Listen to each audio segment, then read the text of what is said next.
Polres Minahasa Tenggara melimpahkan 11 orang tahanan terkait kasus penembakan di lokasi pertambangan emas tanpa izin di Nibong, Kecamatan Ratatotok, ke Polda Sulawesi Utara.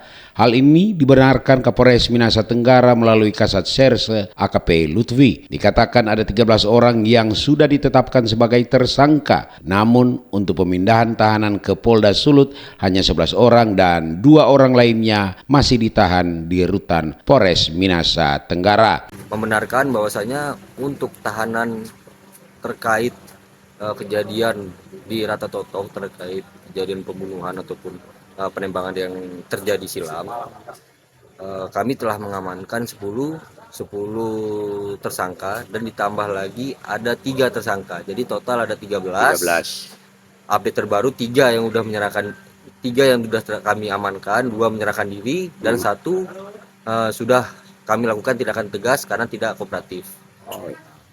Nah, ini dari perintah dari pimpinan bahwasanya untuk seluruh tahanan terkait perkara pembunuhan yang terjadi di Ratatotok kemarin, kami telah menitipkan ada 11 tersangka yang sudah kami titipkan di rumah tahanan Polda Sulawesi Utara. Dengan pengawalan ketat oleh personil Sat Brimo Polda Sulut dan personil Satreskrim Polres Minahasa Tenggara, ke-11 tahanan langsung diserah terimakan di rutan Polda Sulut dengan piket tahanan dan barang bukti Polda Sulawesi Utara. Meki Kodowati, RRI terus mengudara untuk Indonesia.